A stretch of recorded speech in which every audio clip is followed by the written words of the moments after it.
Tantor Audio, a division of Recorded Books, presents Taking It Back by Joseph Talluto, narrated by Graham Halstead. 1. I guess I was wrong in thinking that after a winter of freezing temperatures, sub-zero wind chills, and over 3.5 feet of snow would actually have an effect on the zombies. Well, it did, but not the effect I was hoping for. I was hoping the virus would have been killed off, and we would be able to just stroll back and pick up where we left off, tossing zombie corpses into the fires and becoming gentlemen farmers or some such. Nope. The zombies came out of hibernation hungrier than ever, and more tenacious than ever, if that was possible. Nate had reported serious attacks on the fence down his way, and I had seen more activity in areas I thought were quiet. It was like the first wave of the virus was the opening salvo, and this increased activity was the second wave, coming forth to wipe out the vestiges of humanity that somehow made it to survive the first. We had managed to make the move to Leeport, the warming weather being a nice change from the cold we had endured. It was nice to be able to open the windows and let in fresh air. Spring was a time of renewed hope, although in our current situation, hope was a dangerous ambition. We had decided to leave a contingent at the condo complex, and I had put the question to everyone as to who wanted to leave and who wanted to stay. Charlie was coming with, Rebecca as well. Sarah and Jake were coming with me, and Jason Coleman, who was recovering nicely from his bullet wounds, along with his wife. Tommy was coming along, and John Reef with his wife Mary as well. Mark Wells and Terry were leaving, and Stacy Wood, Tommy's new interest, was coming along too. Duncan decided to stay, likely at Pamela's urging, as well as the Kowalskis. The Stricklands were staying, as well as most of the women from Pamela's group. I was saddened at the prospect of not seeing Duncan for a while, but I understood where he was coming from. Lately, he seemed to be needing something in his life, and maybe this was it. We would only be 10 miles or so down the road, but that could be a long distance sometimes. At Tommy's recommendation, I told the group Duncan was going to be left in charge. Duncan brightened at this, and I thought I saw the smug smile on Pamela's face replaced by a serious look when she made eye contact with Sarah. I made a mental note to once again ask Sarah what she had said to Pamela that one time. Goodbyes were difficult and bittersweet, with a lot of good luck on both sides. I took Duncan aside and gave him his standing orders. Nate pushed to the river and left behind a secured area. We pushed to the river and are leaving behind a secure area as well. Nate is coming up to join us in Leeport, and that will be our permanent home. We will stand there or not at all. We have access to farmland, roads, water, and woodlands. I walked Duncan out to the edge of the parking lot.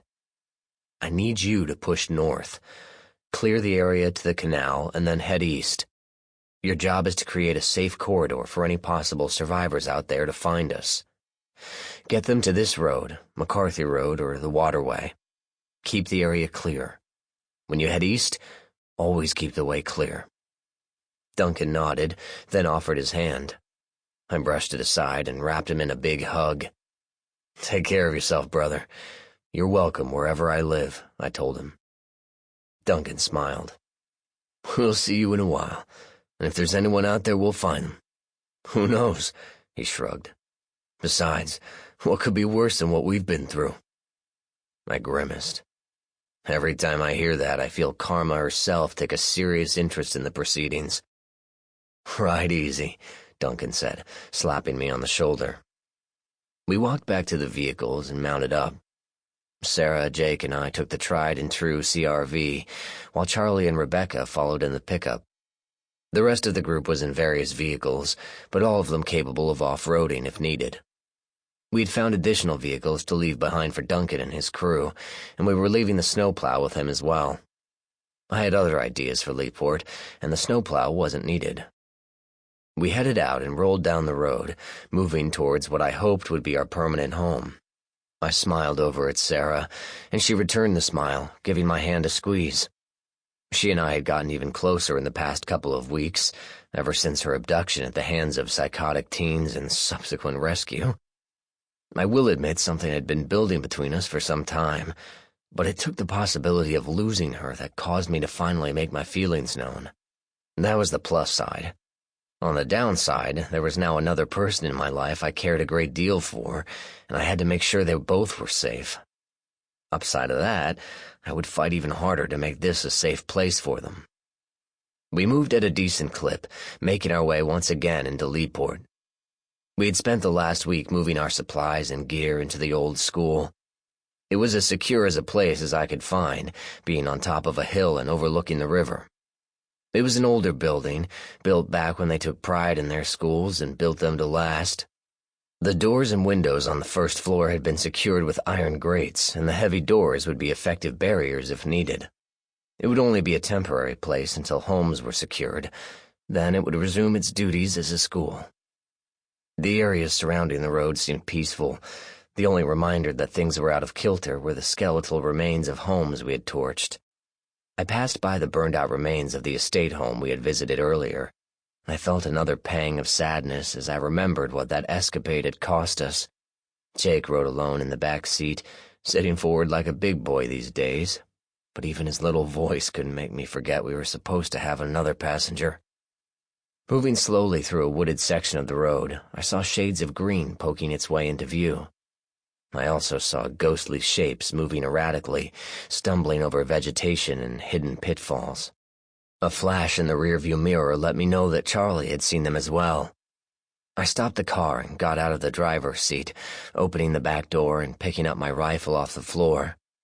Jake waved his arms at me and opened his mouth to give me a squeak of greeting.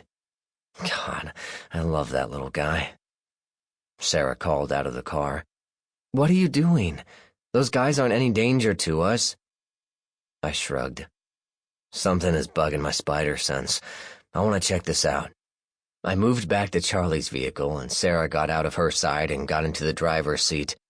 I could hear her talking to Jake as I approached Charlie's truck. "Hi, big guy." That wasn't for me. Charlie rolled his window down and looked at me quizzically. "Any real reason why we should care about those Z's?" "None that I can think of. Just a feeling I have," I replied, keeping an eye on our friends who had now seen our convoy and me walking, and were desperately trying to get through the brush in our direction. They weren't having much success, as their tattered clothing got caught on nearly everything and spun them every which way. Eventually they would reach us, but it would be a minute. Charlie got out of the truck, Rebecca sliding over to the driver's seat as she had seen Sarah. He reached into the back seat for his gun and said simply, "Good enough for me." We checked our guns and clicked off the safeties, the chambers already having rounds in them. We moved toward the woods, spreading out to take one zombie each. Mine was a man about my age, completely missing his shirt and major portions of his skin. His face was badly decomposed, and I realized the winter had actually preserved these things. His gray skin was pulled back from his face, giving him a skeletal look. His head flopped as he came nearer, and I couldn't figure out why. But his eyes were locked firmly on me, and I believe I actually had a look into the hunger driving these creatures. It was a desperate look, a mindless look, a look that lacked intelligence but was full of purpose. I decided not to use the rifle because for some reason I didn't want to risk a shot. I looked quickly around and found a downed tree that had several stripped branches. I kicked off a 4-foot section and approached my zombie. He had never stopped coming for me, but had gotten delayed when his pants ripped on a pine tree and were now down around his ankles. He was tripping every other step and falling down, but he just kept getting up and falling. Sad, really. I waited until he fell again, then quickly stepped up and smashed him on the back of the head with the branch. Splinters flew everywhere, and I managed to drive his head into the soft ground, but I hadn't finished him.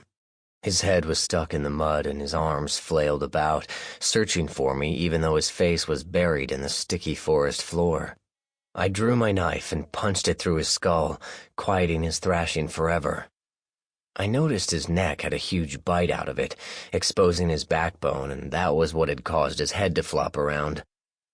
I looked around and saw Charlie standing over his zombie, a woman in a tattered bathrobe.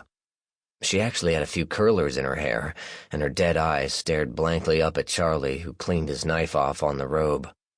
I squished on over and used the terry cloth to clean my own blade after I had plunged it into the earth to remove most of the gunk.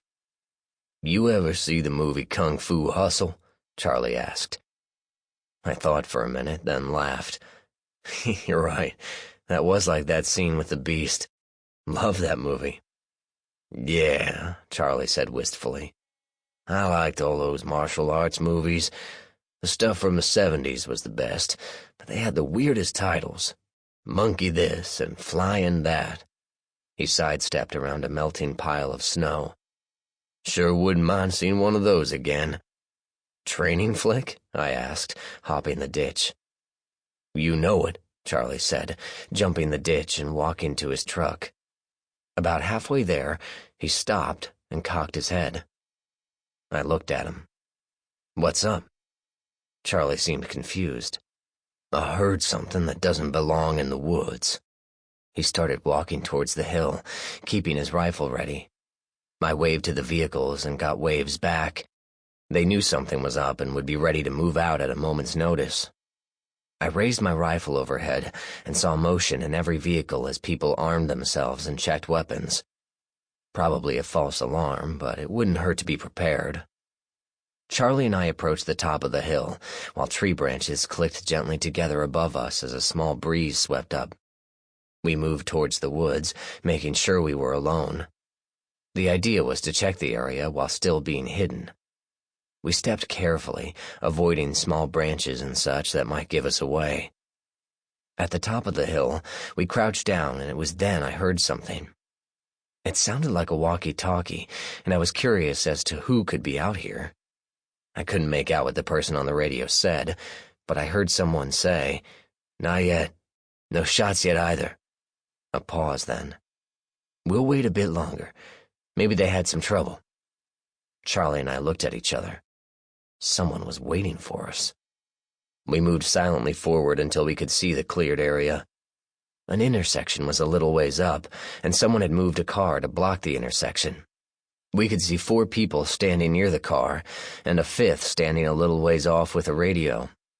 All of them were armed with what looked like AR-15s.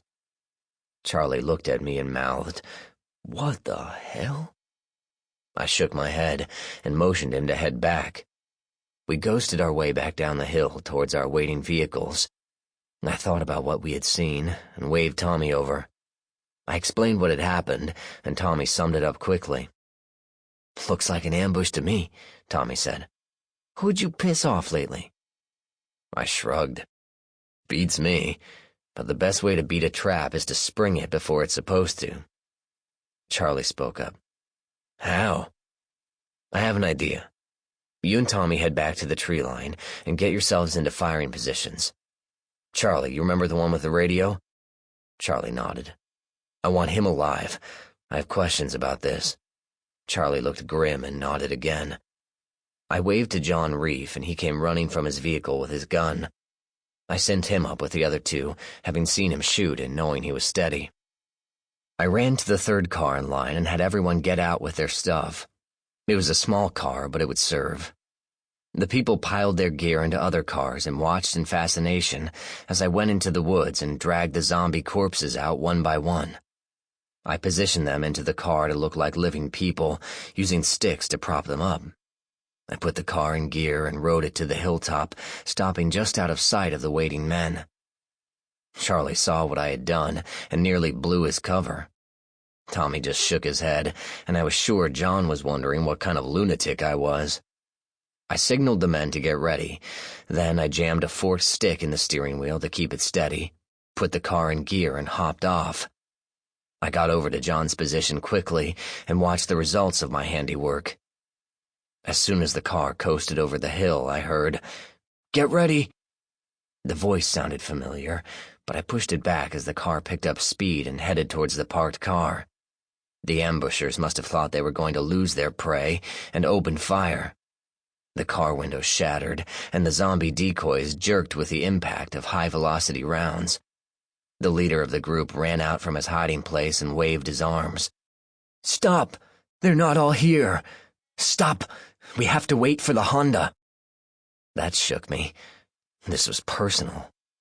I took aim with my M1A and fired at the leader. It was an easy shot, about 100 yards. My round slammed into his shoulder, spinning him around, causing him to lose the radio. At the sound of my shot, the 4 ambushers spun towards the tree line, making themselves easy targets for our rifles. Tommy, Charlie, and John fired as one, and 3 attackers went down immediately. I fired at the 4th, and was rewarded with him falling to the ground, clutching his throat. I burst from cover and ran towards the leader. I needed to get to him before he could radio whoever he was talking to. Charlie ran with me, while Tommy and John ran back to the vehicles. The leader had stood up and was searching for his radio when we ran up to him. "Don't move," I yelled, aiming at the man's back. Blood was on his shoulder and was staining his combat vest. "Get your hands up." Shaking hands were raised, and I could see sweat starting at the man's neck. Charlie checked on the rest of the crew and called out from the side, "All dead." The man's shoulders sagged at the news. "Keep your hands up and turn around," I said. The man slowly turned and faced me, his little eyes staring hatred at me once again. I knew those eyes, and I knew that hatred. "Well, well, Dane Blake, I wondered when I would see you again." I moved in close and shoved the rifle barrel into his neck. I removed his sidearm and knife, then backed up. "Put your arms down." He winced in pain as he complied. I lowered the rifle but kept him covered. "How did you know we would be coming?" I asked, keeping my voice low. Dane looked at me sullenly, his fat face quivering with pain and rage. I repeated the question. Dane refused to answer, spitting on the ground between us. I waited a minute, then punched him in the nose. Dane gasped in surprise and dropped back on his knees, clutching his bleeding face. "How did you know?" I asked again, keeping my voice calm. Charlie was searching around and suddenly bent to the ground. He came up with the radio and brought it over. His eyes got wide at the sight of Blake and brought up his gun. I shook my head at Charlie and turned my attention back to Dane. I needed answers. I handed Charlie my rifle and drew my knife. The sight of the blackened Tantor blade caused Blake's eyes to go huge. I walked over to the decoy car and dragged out the dead zombie. I pulled it over to Dane and threw it in front of him. I showed him the knife, then I plunged it again in the hole in its head. When I pulled it out, it was covered in zombie goo. I brought the knife closer to Blake, and he recoiled as if it was a snake. It was poisoned, to be sure, with the most frightening substance on the planet. "I'll get right to the point. You tell me who you're working with and how you knew about us, and I won't cut you with this knife. Lie to me or try to do anything stupid, and you know what will happen to you. Understand?" A drop of muck slid off the blade and fell to the grass between us. Blake followed the drop to the ground and tried to scoot away. Charlie's rifle poked the back of Dane's neck and he stopped. Just then, the radio squawked. "Dane, are you there? Is it done? Report." Charlie and I looked at each other. We both recognized the voice. Pamela Richards. "That bitch," was all Charlie had to say. I had other things to say, but not right now. I held up the radio to Dane. "Tell her it's done." Dane shook his head, but screamed as I stabbed forward with the knife, stopping just short of his face. "Tell her," I yelled in his face. Dane complied, trying to sound as normal as possible. Pamela's voice came through again. "Did you get them all? That bitch and the kid, too?" She must have meant Sarah and Jake. Rage surged through me, and Dane recoiled from the look on my face. "Answer," I hissed at him, moving the knife closer. Dane spoke again. "We got them all. What do you want us to do with the bodies?" Pamela's voice sounded scornful. "Don't bother. Let them rot. I'll call you later. Out." I looked at Dane. "Where's your vehicle?" He motioned to the road, and I could see 2 trucks parked out of sight in the trees. The other cars pulled up, and I could see questions in Sarah's eyes. Her eyes narrowed as she saw Dane, and I went over to explain the situation to her. She gasped and looked back at Jake, her fury starting to build. "Sarah, look at me," I said, trying to get her to refocus as Tommy and John pushed the two cars out of the way. Lisa, Jason's wife, climbed out and gathered the weapons of the attackers, passing them out equally among the cars. Sarah's eyes calmed down enough for me to talk to her. "I will take care of this right now. Hand me the radio." Sarah took a deep breath and handed me the small two-way. I kissed her cheek and patted her arm. "It will be okay." I stepped away from the vehicles and made the call. I spoke with Duncan for a minute. Then I let Charlie and Tommy talk to him as well. I could hear the pain in his voice as he took in the information, and then it turned to anger. I cautioned him not to do anything until I got there. I went over to where Charlie and Dane were. "Get up. We're going," I said to Dane. I pushed him ahead of me and motioned Charlie over. "Head into town and get things set up. I'll meet you in a bit." Charlie nodded. "Watch your ass." I shook my head. Crazy shit, eh? I moved Dane to the vehicle and made him get in the driver's seat. "I'm riding behind you, and my gun is in your back. Do what you're told and you might live." I was not kind as I threw him into the vehicle, a Nissan Xterra with a flatbed. Say what you want about Dane, he did pick nice vehicles. I slid behind him and showed him my SIG. "Let's go." We passed the convoy and headed back to the complex. I could almost see Dane's brain trying to figure a way out of this. I didn't say a word. I just let the thought of my child being murdered fuel the cold fire of rage that had started when I heard the news. I spoke when we approached the complex. "There's Pamela. Honk your horn." Dane complied, and I could see Pamela's head whip around. Her eyes got huge when she saw who was driving. She couldn't see me yet because I had crouched down. Dane pulled into the lot and parked under the building next to the second pillar at my direction.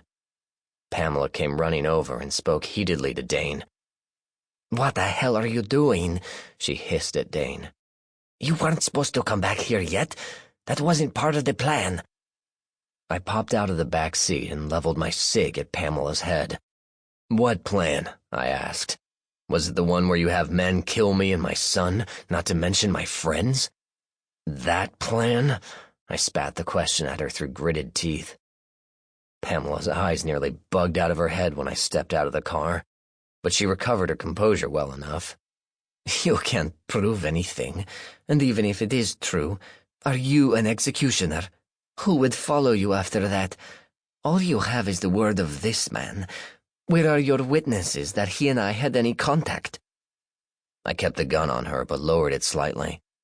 "Charlie heard you talking to Dane here, same as I did. You're finished here." Pamela laughed. "You think Duncan is going to get rid of me? You're a bigger fool than I thought. That idiot will do anything for me." Duncan stepped out from behind the pillar that had hidden him. "Yesterday I would have. Today, not so much." Duncan stepped closer as he spoke. "I should have known how you felt when you kept talking about John and how he needed to be gone. This would explain those frequent trips to the adult center. You were communicating with Blake. You're right, I was an idiot, but not any longer."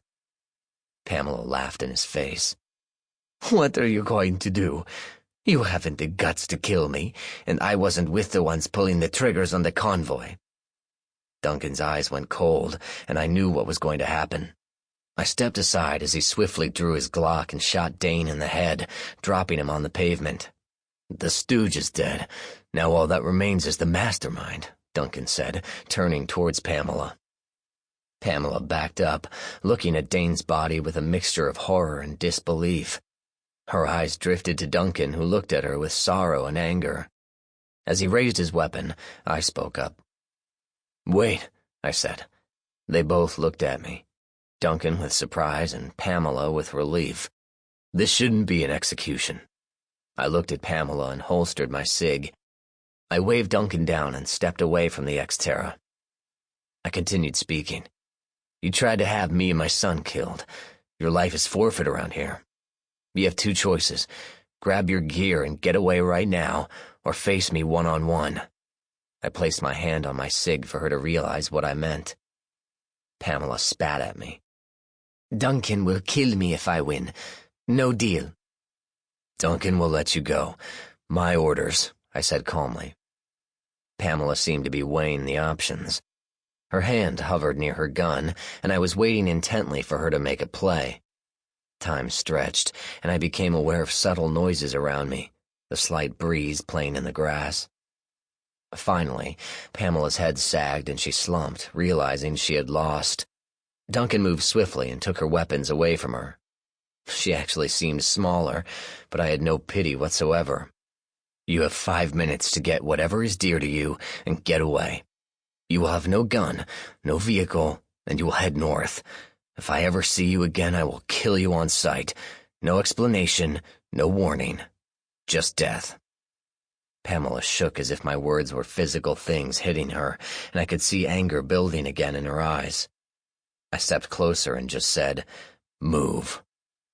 Pamela ran to the building and grabbed what she could and was out again in 4 minutes. Duncan searched her to make sure she hadn't stolen anything important, then pointed north. Pamela flipped us both off and ran down the street. I considered sending a shot down her way to speed her along, but figured it would be a waste of a bullet. I looked back at Duncan, who was watching her run. She'll try to kill you again if she gets the chance. You know that, Duncan said. Yeah, well, I'll just add it to the list of things I need to keep an eye out for. I went back to the vehicle and dragged Dane's body out. As I bent over, a shot whipped over me, ricocheting off the car and impacting into the roof of the parking lot. I dropped to one knee and drew my cig, pivoting towards the threat, a second bullet whipping past my ear and putting a hole in the seat. I fired 3 times and watched Pamela's body jerk with the impact. She screamed her rage at me and Duncan and crumpled to the ground, a dark stain spreading out over her chest. I kept my gun on her as I went closer and found she was still alive. She was drooling blood, and by the look of things, she wasn't going to make it. "Fuck you, and die, Talon," was all she said, dropping her head back and coughing blood. I kicked her gun away, a small snub-nosed revolver. I looked her over, then moved so she could see me. I bent down and quietly said, "You first." I stood up and walked away, Pamela breathing her rattling last breath. Duncan just shook his head as I got into the car and fired it up. "She must have circled back through the pines. These kids today," was all he said. I leaned out the window and shook his hand. "It's the new math. It just messes with their heads." Duncan waved ruefully as I pulled away. Looking in the rearview mirror, I saw Duncan dragging Pamela's body over to the burn area and Dane's body still on the blacktop. I shook my head at the whole thing and thanked God once again for Charlie's instincts. I drove down the road towards my new home. When I got to the school, Sarah had a question in her eyes. I summed it up simply. Duncan shot Blake, I shot Pamela. Sarah just nodded. Gotta love a woman that understands. 2. The first week in Leaport was an adjustment, as we went from comfortable condos to classrooms again, but it was necessary in order to finish the defenses for the town. Tommy and Charlie had tinkered with the backhoe and bulldozer for 3 days before they managed to get them running. Once they did, they dug a 6-foot-wide, 6-foot-deep trench around the perimeter of our town. That actually took a shorter amount of time than I expected. Tommy's arm had healed pretty well, and Jason Coleman was nearly fully healed as well. John Reef, our plumber, spent several days figuring out how to turn off the water lines to the uninhabited part of town and focus it to the habitable. He informed me that if we could get a system working where we could get water up to the tower from the river, we could have running water in the homes. I pondered that one, but after a while had to admit I was stumped. I sent the question to Nate, and he had nothing for me either. Nate informed me they would be arriving in about a week, so we had better have some accommodations ready. Nate said 60 people were coming, and that was 20 more than I thought. Sample complete. Ready to continue?